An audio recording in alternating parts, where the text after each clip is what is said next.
কৃষ্ণ বাসুদেবায় হরে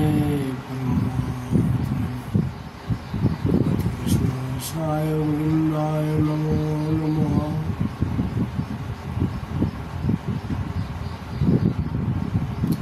আজ আমাদের এখানে আলোচনার বিষয় হচ্ছে শ্রীমদ্ ভাগবত দশম স্কন্ধের 31 অধ্যায় গোপী গীত।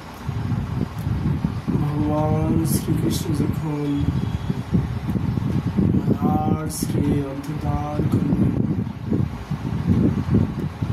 তখন 300 কোটি গোপী মিলে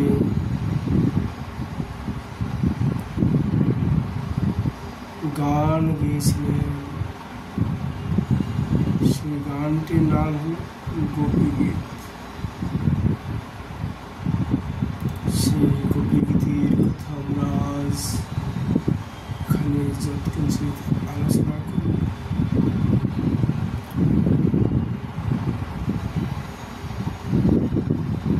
দশম স্কন্ধ 31 অধ্যায় গোপিকা গীত।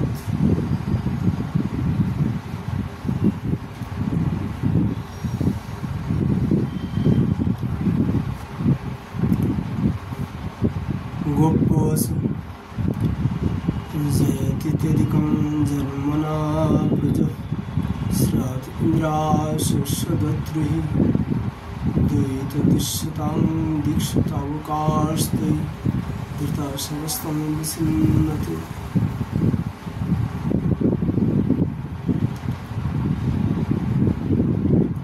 গোপীগণ বিরহ বেশে গান করতে লাগলেন। ও প্রিয়তম দের আমাদের তোমার জন্মের ফলে ব্রজভূমির মহিমা সম্পদ সৌন্দর্য সবই চরমে পৌঁছেছে।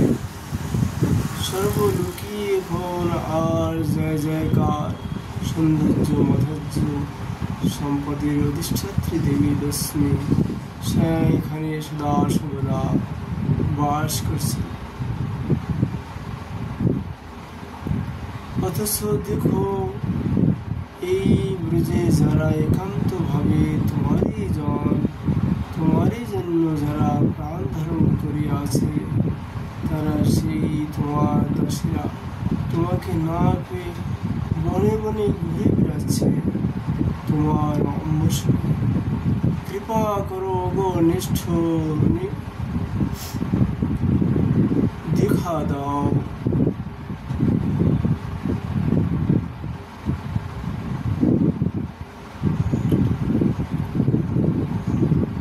শরদাস সাধুজাস সরস্বতর শ্রীমসাদিশা সনাতনাথ তে শুল্ক দাসিকা বরদ নিগিনিত নুহা কিংবধূ। ও প্রেমা হৃদয় স্বামী শরতের সরোবরে অপরূপ সৌন্দর্য প্রসারণে বিকশিত হয় যে অমল কমল তার কর্ণিকায় সম্পূর্ণ শোভায়িত চুরি গেছে তোমার চোখ দুটির কাছে। সেই চোখের দৃষ্টি দিয়ে তুমি বধ করেছো আমাদের যারা তোমার বিনামূল্যের দাসী। তুমি তো ভক্তবান সকল পুত্র পরম কারণিক বরদাতা।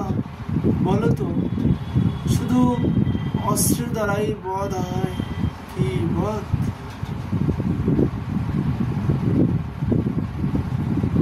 চোখের দ্বারা বধ করলে তা কি হলো কে বধ বলে গণ্য হয় না? তৃতীয় শ্লোকে বললেন বিষাজনাপয়াদ রাক্ষসাদ বর্ষমারুতা বুদ্ধতানলা বিস্ময়াত্মজা বিশ্বত ভয়া দেবয়া রক্ষিতাম।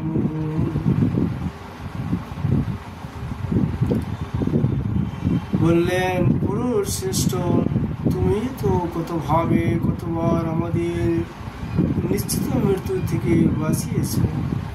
যমুনার বিষাক্ত জলে, অবসম্ভাবী মৃত্যু থেকে, সর্বরূপী অগাসুরের গ্রাস থেকে, ক্ষুদ্র ইন্দ্রের প্রীত ভয়ঙ্কর বর্ষা বায়ু বজ্রপাত থেকে, দাবানলের দহন করেছে।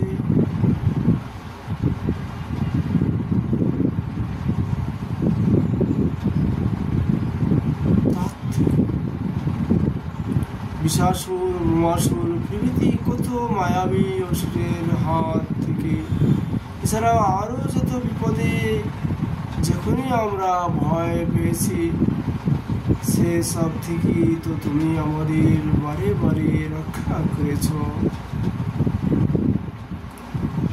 চতুর্থ নম্বর শ্লোকে বললেন,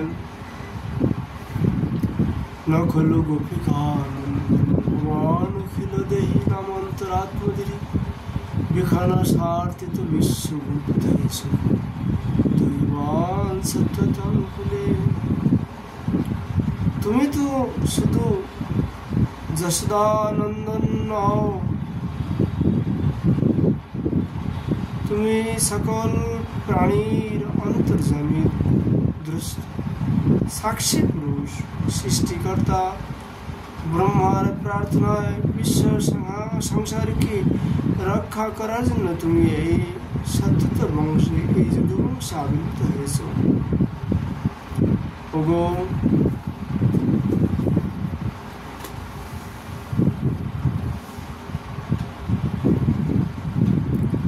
সখা,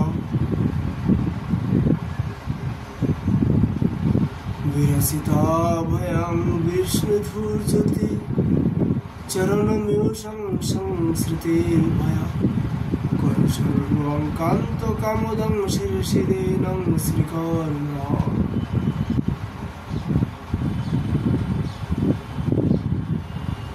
পঞ্চম শ্লোকে বললেন, হে বিষ্ণু বংশী প্রদীপ, যারা এই জন্ম মৃত্যু চক্র সংসারের ভয়ে তোমার চরণে শরণ নেই, তোমার ভক্ত বিপদ নাশক করকমল তাদের নিজের আশ্রয় নিয়ে সম্পূর্ণরূপে অবাদান করে, প্রিয়তম সকলের সব কামনা পূরণ করে তোমার সেই করকমল,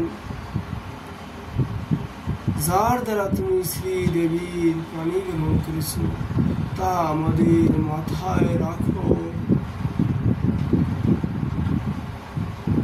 ষষ্ঠ শ্লোকে বললেন, ব্রজ জনার্দন বিরজসিতাং নির্জনস্ময় ধ্বংস নস্মিত ভজ সখে ভবত কিঙ্করী স্মন জলরু অর্ণং সারু দর্শন।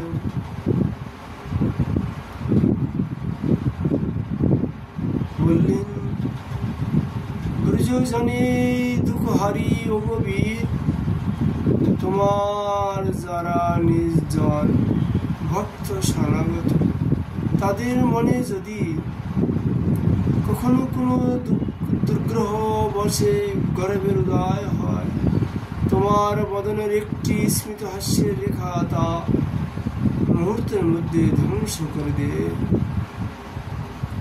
ওগো সখা, তুমি নাও, আমাদের গ্রহণ করো, সব অপরাধ ক্ষমা করে, সব দোষ মার্জনা করে, আমরা তো তোমার দাসী বহি কিছুই নই। অবলা, আমাদের উপর রোষ করা কি তোমার সাজে? দয়া করো, তোমার অভিনব সুন্দর প্রফুল্ল মুখ কমল খানি দেখাও আমাদের। সাতমা শ্লোকে বললেন, পুনাত দেহিনং পাপকর্ষণং তীর্ণ চরণগং শ্রী নিকেতনম ফণিফণার্পিতম তে পদম ভুজম কিনু কুশেষণা কিন্দেহিস্বয়ম। তোমার চরণ কমল প্রণত জনন মাতৃর সর্বপাপহারী সর্বমাধার্যের আকার লক্ষ্মীর নিবাস ভূমি সেই চরণের দ্বারাই তুমি ব্রজে তিন চার পশুদের অনুগমন করো। এমনকি আমাদের রক্ষার জন্য তুমি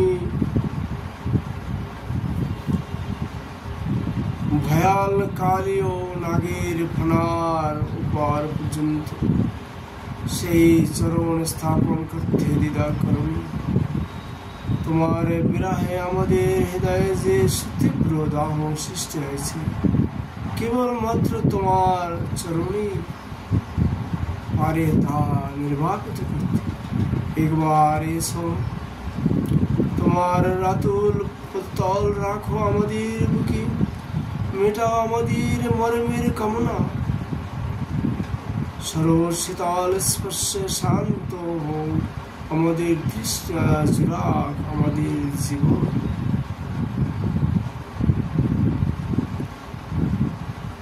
আটমাসলিকে বললেন, মধুরায় গিরা বলবু বাক্য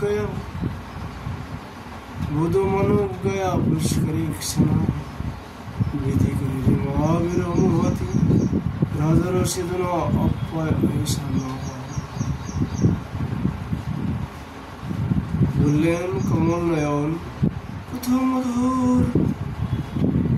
কত মধু আছে তোমার মুখের বাণীতে। তার পদে পদে শব্দে শব্দে অক্ষরে অক্ষরে মাধাচরণ ধারা আক্রান্ত হতে থাকে।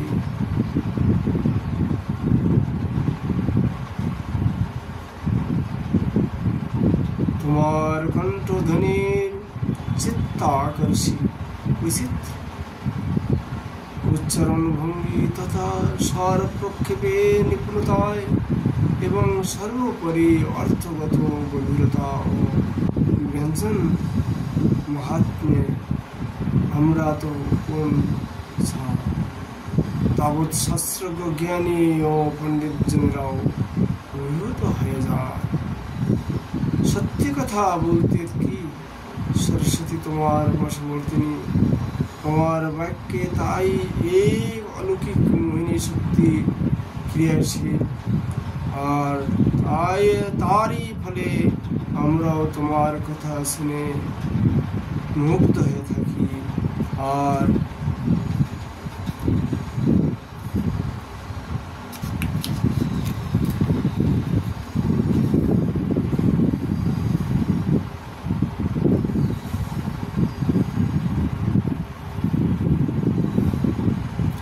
তোমার বিরহে সেই সব কথা যতই স্মরণে আসছে, ততই আমাদের আকুলতা বাড়ছে। আমরা কি করব ভেবে পাচ্ছি না, ক্রমেই যেন বিভ্রান্ত মহাগ্রস্ত হয়ে পড়েছি। আমরা তোমার দাসী, আর আমি, আর তুমি ঔষধের বীজে অপ্রতিম দয়াবী দানবী। আমাদের প্রতি তোমার দাক্ষিণ্য বর্ষণ করো অগভীর। তোমার আদর্শ সুধা পান করিয়ে আমাদের এই মোহমান দশা থেকে পুনরুজ্জীবিত করো, প্রতীপ্ত করো। নবম শ্লোকে বললেন, তব কথামৃতম তপ্ত জীবনং কবিভিরৃতং কলমশাবম শ্রবণ মঙ্গলং শ্রীমদাততাম ভুবে গণন্তি তে ভূরিদা জনা।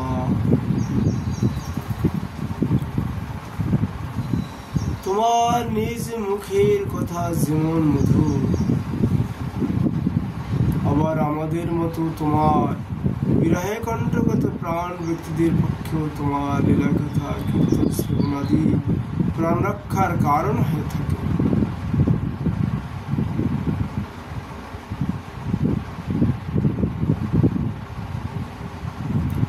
তোমার সম্পর্কিত কথা অর্থাৎ তোমার লীলা কথা তেমনি অমৃতসর। সংসারের মৃত্যুগ্রস্ত হতার জীবকে তো মৃত্যু তরুণের আশ্বাস বাণী শোনায়। ত্রিতাপ শিবের পক্ষে তা জীবনদায়ী পরমর্শ, তাপিত জনের তৃষ্ণাহারী শীতল জল। বেদ মুখে ব্রহ্মা সহ ব্রহ্মবিদ ঋষি মুনিগণ তোমার কথামৃতে স্থিতি করে। অন্য অমৃত তারা তুচ্ছ জ্ঞান করে, আর সাধারণ জীব তথা পাপীদের পক্ষে তোমার কথা তো অযাচিত করুণার দান, কারণ তার সর্বকলুষ সর্বপাপ হরণ করে। শ্রবণ মাত্রই এই কথামৃত শ্রোতার পরম মঙ্গল সাধন করে, তাকে আর কোনো অনুষ্ঠানেরও অপেক্ষা করতে হয়। সর্বসম্পদের বিশেষত প্রেম সম্পদের আকার এই কথা।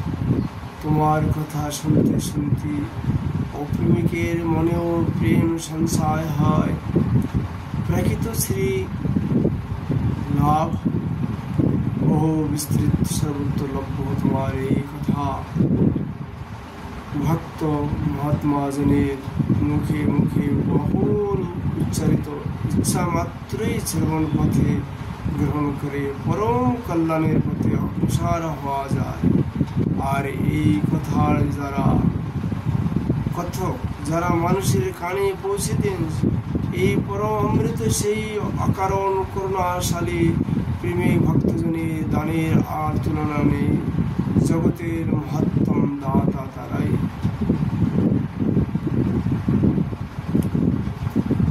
দর্শন শুনে বললেন,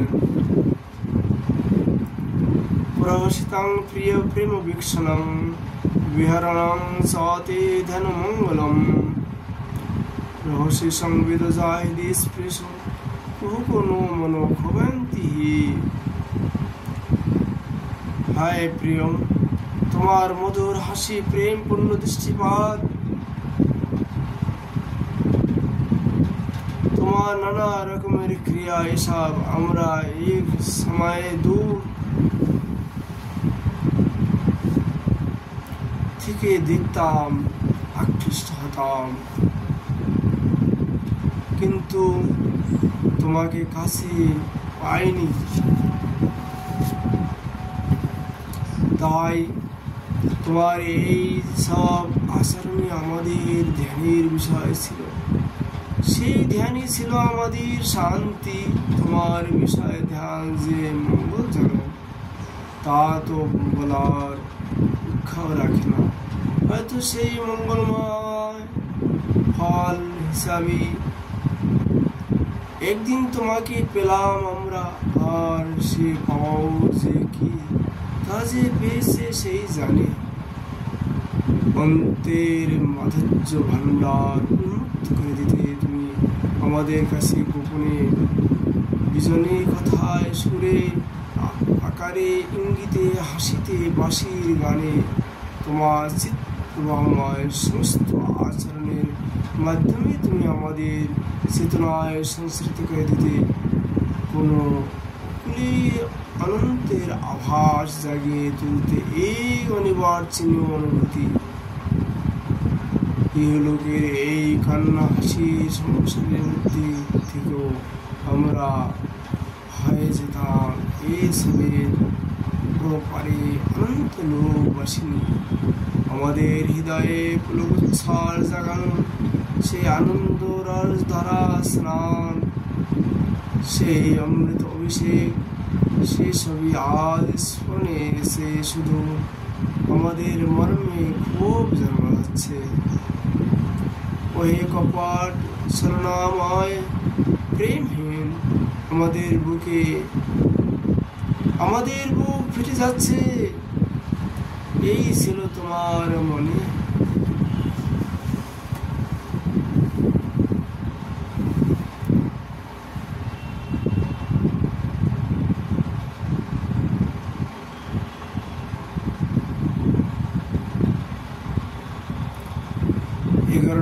শ্লোকে বললেন, চলো শিশদ প্রচাচারং প্রসন্ন সুন্দরং নাথ পদম শিলতে নঙ্কর সিদ্ধিতি না করিলতাম মনকান্ত গচ্ছতি।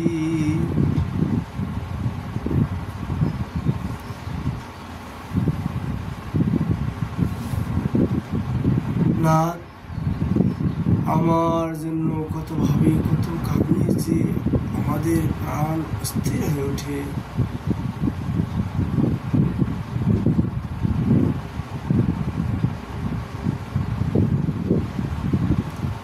নাথ, তোমার জন্য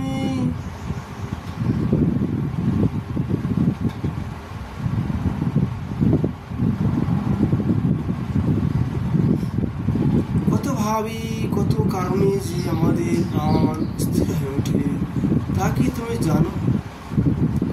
তুমি সকাল বেলায় পশুদের চড়ানোর জন্য তাদের পিছন ব্রজ থেকে বেরিয়ে পড়ো। নিশ্চয়ই তোমার পদ্মের মতো অমল কোমল চরণে কত শিলাখণ্ড তৃণকুষাদি কণ্ঠকে আঘাত সহ করতে হচ্ছে। এই সম্ভাবনাতেই আমাদের মনে শান্তি থাকে। প্রিয়তম, তোমার চরণের ব্যথা যে আমাদের বুকে সহস্রগুণ হয়ে বাজে।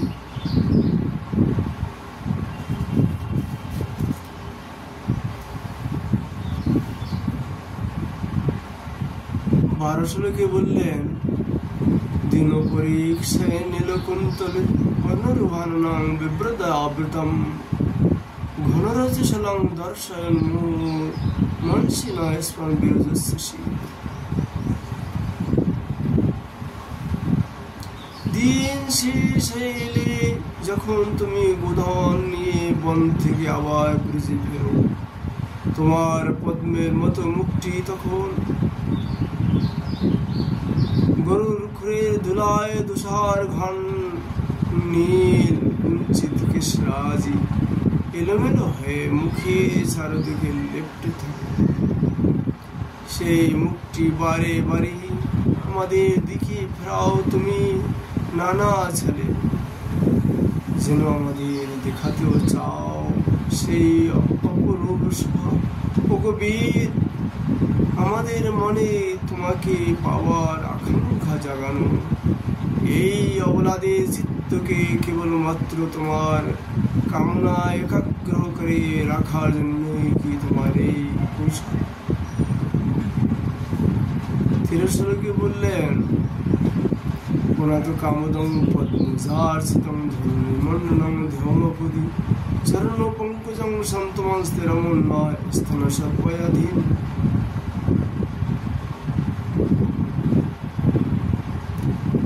আমাদের মনের সকল দুঃখ ব্যথা নিরাময়কারী ওগো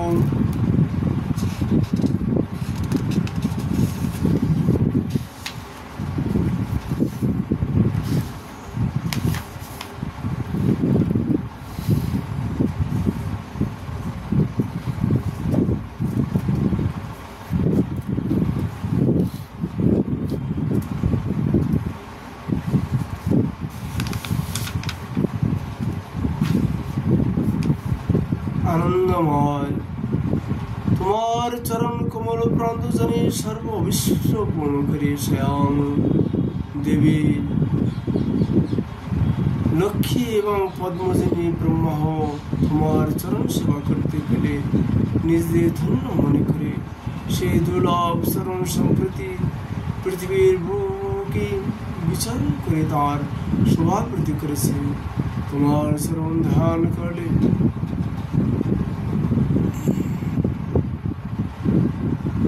সর্ব বিপদ দূর হয়ে যায়। আদি ভৌতিক, আদি দৈবিক অথবা আধ্যাত্মিক সর্বভেদ বিঘ্নলি অমোঘ প্রতিকার পল্লবে। তাই তোমার চরণে ধ্যানের নির্দেশ সকল শাস্ত্র মহাপুরুষ গান দিয়ে থাকে। সকল মুখের সকল কল্যাণের সর্বোত্তম আকার তোমার সেই চরণ কমল। ওগো প্রিয়, অর্পণ করো আমাদের বক্ষে, দূর করো আমাদের বিরহ সন্তাপ।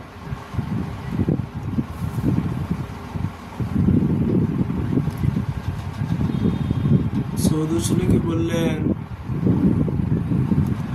সুরত বর্ধন শোকনাশন সরিত বেনুনং সুষ্ঠু সুন্নিতম ইতার বিস্মরণিনং বিতার বীরনস্তে অধরামৃতম।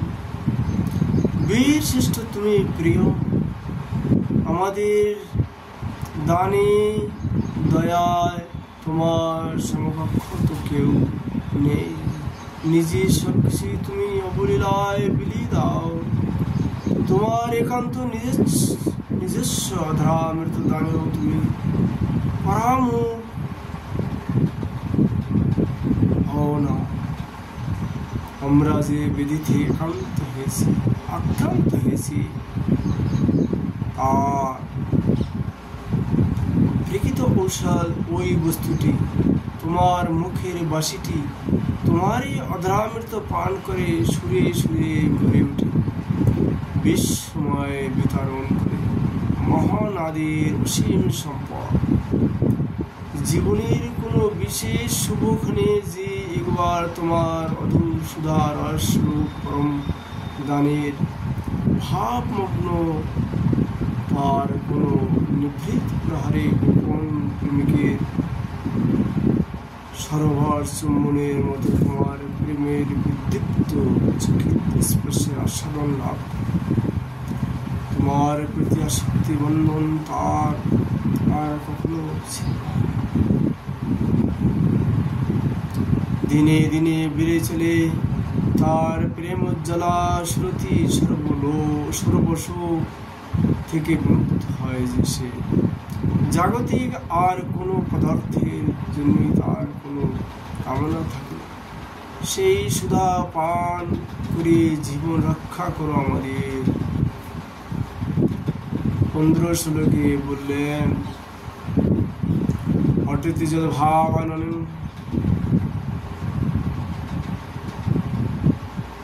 অটিতি যদ ভাবানন্যি কাননম ত্রুটি যোগে তাম পশ্যতম কুটিলকুন্তলম শ্রীমুখং সতি জরো দীক্ষতং পদ্মকৃদৃশা।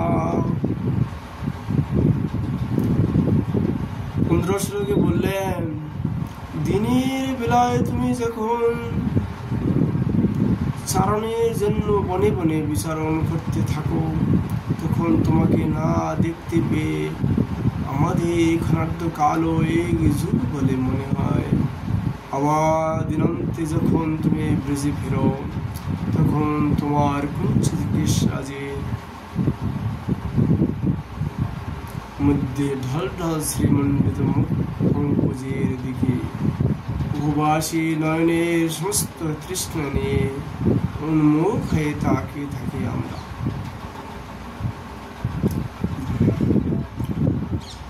তখন চোখের পলক দিয়েছেন যে বিধাতা, তাকে নিতান্ত জ্বর বুদ্ধি বলে মনে হয়। চোখে নিমেষ পড়ার সময়টুকু অদর্শনীয় যে তখন আমাদের পক্ষে অসম্ভব।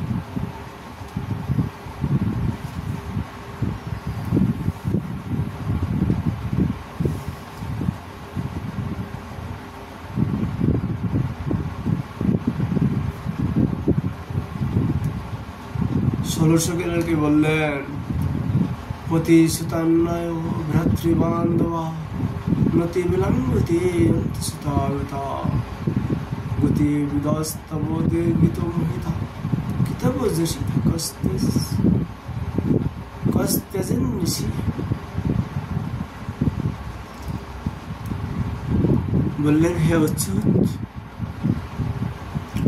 আমরা তো নিজেদের প্রতি পুত্র ভাই বন্ধু কুল পরিবার সব কিছু ছেড়ে তাদের ইচ্ছা, তাদের সৃষ্ট বাধা, এমনকি তাদের প্রতি আসক্তি পর্যন্ত অতিক্রম করে তোমার কাছে এসেছি। তুমি আমাদের এই গতি অর্থাৎ স্বভাব জানো যে তোমার বাসীর হৃদয় কারা আকাশ বাতাস মহাশূন্য প্রকারা গভীর তানের আহ্বানে আমরা মোহিত হয়ে যাই, অবশিষ্ট হয়ে যাই, না এসে পারি না। আমরা তো জানি না তুমি আমাদের ডাকছো, যে শোনে বাঁশি তো তাকেই ডাকে, আর সেই ডাক শুনে বেরিয়ে পড়ে সেই সুরি পথ দেখিয়ে নিয়ে চলে। কিন্তু এত সবের পরে ডেকে ঘরের বাইরে এনে মিলন সুধায় ক্ষণিক আশা দিও এমন চকিত অন্তর্ধান। ওহে কিতাব, ওহে প্রতারণা পটু ভীরু রমণীদের রাত্রিকালে এমন ভাবে ছেড়ে দিয়ে চলে যেতে পারে আর কে? তুমি ছাড়া। 17 নম্বর শ্লোকে বললেন, রহস্যে সংবেদন হিচ্ছায়োদয়াং রহস্যিতাননং প্রেম অভীক্ষণম বিদ্রুশ্রেয় অপেক্ষতামতি মুহূর্তি স্প্রিয়া মুহূর্তে মনঃ। একজন মানুষ বিগ্রহধারীর মধ্যে রূপের, বাক্যের, আচরণ আদি যে চরম উৎকর্ষ আমরা কল্পনা করতে পারি, তার সার্থিক প্রতিচ্ছবি দেখছি আমরা তোমার মধ্যে। আরো তাই আমাদের আকর্ষণ করেছে তোমার দিকে নির্জনে সেই অন্তরের গুরু ভাব বিনিময়, যার ফলে আমাদের হৃদয়ে জেগেছে প্রেমের জোয়ার।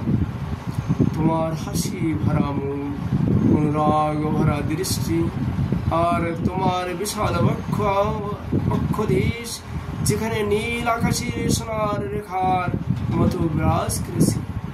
লক্ষ্মী দেবী শ্রীবৎসচিহ্ন রূপে অসলাহে এই সবে আমাদের নয়ন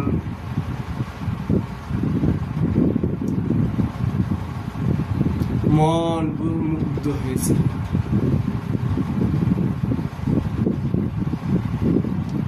আর সে মুগ্ধতা তোমার, আর সে মুগ্ধতা কমার কোনো সম্ভাবনাও নেই, বরং তা যেন আরো বেড়েই চলছে। তোমাকে পাওয়ার তীব্র আকাঙ্ক্ষা আমাদের মনকে আবিষ্ট করে রেখেছে। সেই একাগ্র নিষ্ঠায় সংহত হয়ে আছে আমাদের সমগ্র অস্তিত্ব।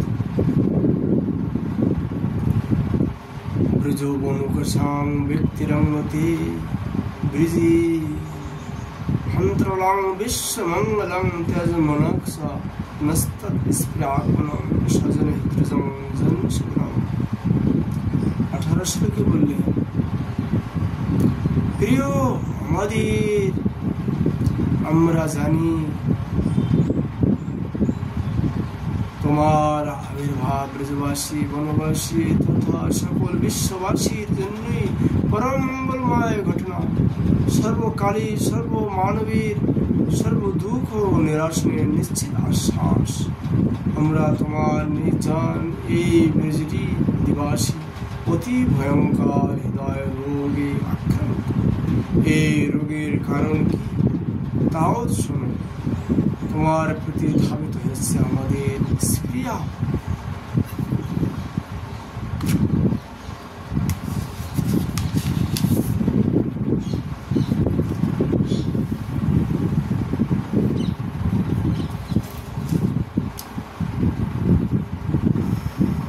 সংসারের অন্য কোনো বস্তুর জন্য আমাদের লালসা নেই। শুধু তোমাকে না পেয়ে আমাদের চলবে না।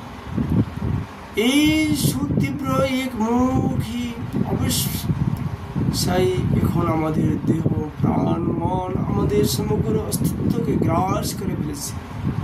এইটি আমাদের রোগ। এই রোগের নিরাময়ের ওষুধ তোমার কাছে আছে, ইচ্ছা করলে দিতে পারো। এখন আমরা করজোরে প্রার্থনা জানাচ্ছি, সেই ওষুধ সামান্য একটু আমাদের দাও, আমাদের প্রাণ বাঁচাও। অন্তিম শ্লোকে বললেন, যত্তেষু যচ্চরণাম্বুরুহামি স্তনসু ভিতাসনে প্রেদধিমহি করকশিশু তিনট বিমঠসে তদ্ব্যতীতে ন কিঞ্চিৎ কৃপাদিভির ভ্রমতি ধীর ভবদয় সান্নঃ। 19 শ্লোকে বললেন, আর আমাদের দেখা না দেখাই যদি তোমার ইচ্ছা হয় তাহলে এই রাত্রিকালে বনে বনে ঘুরে বেরিয়েও না। মাটিতে পাথর কাকর কাটা কি না আছে। ওগো প্রিয়তম সুন্দর হে দিব্যরাশি, আমাদের বিকাশিত রক্তপদ্মের শোভা কমলতাদি গুণাবলীকে পরাজিত করে অনুপম সৌন্দর্য মূর্তি পরিগ্রহ করেছে বলে আমাদের কাছে প্রতিভাদ হয়ে তোমার পদতল, যে জন্য আমরা অতি ধীরে সসংকোচে সভায় তা বক্ষে ধারণ করি। আমাদের কঠিন কর্কশ বক্ষের স্পর্শে বুঝি তোমার সুকুমার চরণে ব্যথা বাজে। এই আশঙ্কায় আমরা মরে থাকি, আর সেই চরণে কি না তুমি হেঁটে বেড়াচ্ছ বনের মধ্যে তীক্ষ্ণ দিনঙ্কুরে শিলাখণ্ডে প্রস্তার কানায় ব্যতীত হচ্ছে না ওই রাতুল পদতল। আমাদের তো এই চিন্তায় বুদ্ধি বিভ্রান্ত হয়ে যাচ্ছে, আমরা মূর্ছাগ্রস্ত হতে বসেছি। তুমি আমাদের প্রাণ, আমাদের জীবনের জীবন এমন করে কষ্ট দিও না। নিজেকে ফিরে এসো, নাতে ফিরে এসো। তোমাকে সুস্থ দেখে তোমার চরণে আমাদের প্রাণ সমাপন করে পৃথিবী থেকে বিদায় নিই আমরা।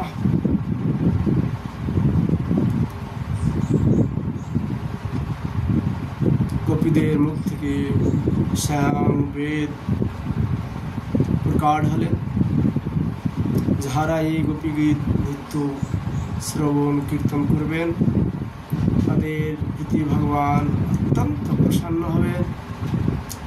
এই শাস্ত্রবাণী অন্তিম সময় ভগবান ধাম চলে যাবেন। আমরা আজকের মধ্যে শ্রীমদ্ ভাগবতী কথা এখানে বিশ্রাম করছি।